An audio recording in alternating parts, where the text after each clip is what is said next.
It's lovely to have you here in my gallery for the launch of your book, Travels with a Bassoon. It's a slightly quieter launch than we would have liked, but it's lovely.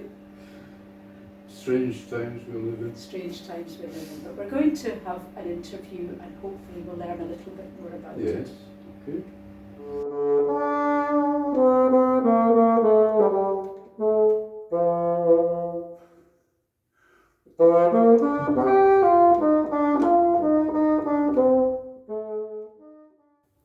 Hello, Andy. It's lovely to have you here in the gallery and to launch your book, Travels with a Bassoon.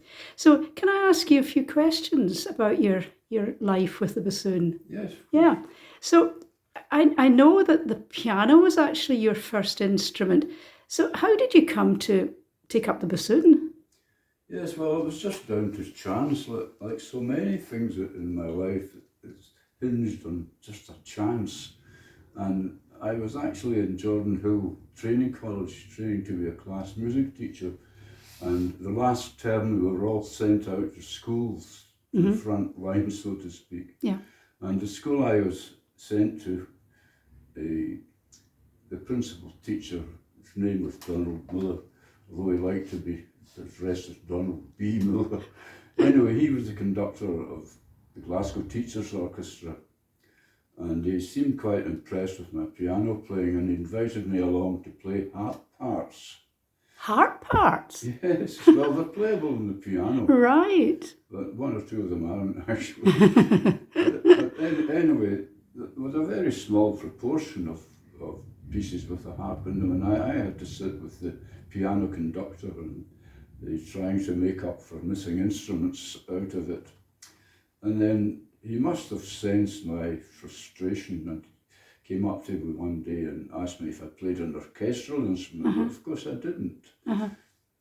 So the orchestra had a cache of instruments available.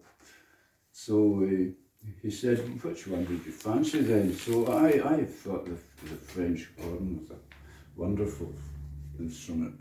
So I mentioned the French horn. He said, oh, I'm sorry, that's out, somebody has that.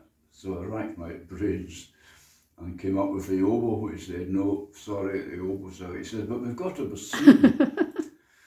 And I had to think for a moment. Well, that's that big long That's thing. that big thing. But anyway, I thought, well, okay, I'll give it a go. So he went away and came back with the case, which was ancient looking.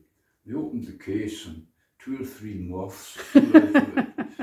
And I thought, I hope this isn't an omen. But anyway, I took it back and managed to get the thing together. My brother played the saxophone and he was able to help.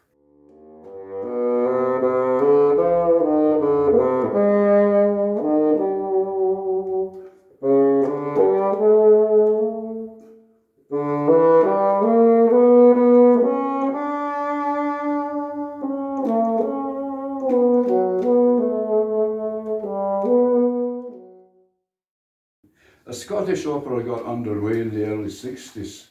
The Scottish National Orchestra, as it was then, morphed into an opera orchestra and filled the orchestra pit for its productions. This changed as the commitments of both organisations increased, and Leonard Friedman's Edinburgh-based string orchestra, Scottish Baroque, was, with the necessary wind and percussion freelance players, brought in to supplement the SNO.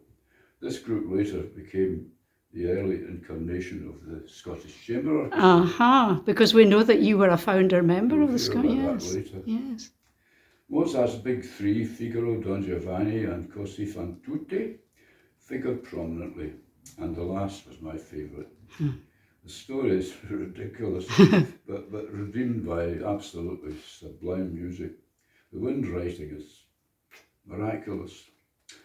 This I could savour because a second bassoon I was spared the tension of the hot seat. One particular performance of Così progressed normally until there was a disturbance in the audience accompanied by distressed cries. There were the usual sotto voce comments from the orchestra, which, like, somebody doesn't approve of Gibbel's tempo for this one. Hopefully they regretted their levity when it was learnt that a serious medical emergency was the reason for the disturbance.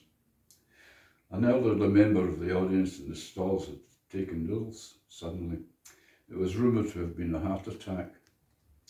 The medical services were alerted, which resulted in a prompt response to the situation, and he was quickly conveyed out of the theatre and thence to hospital. The performance continued throughout.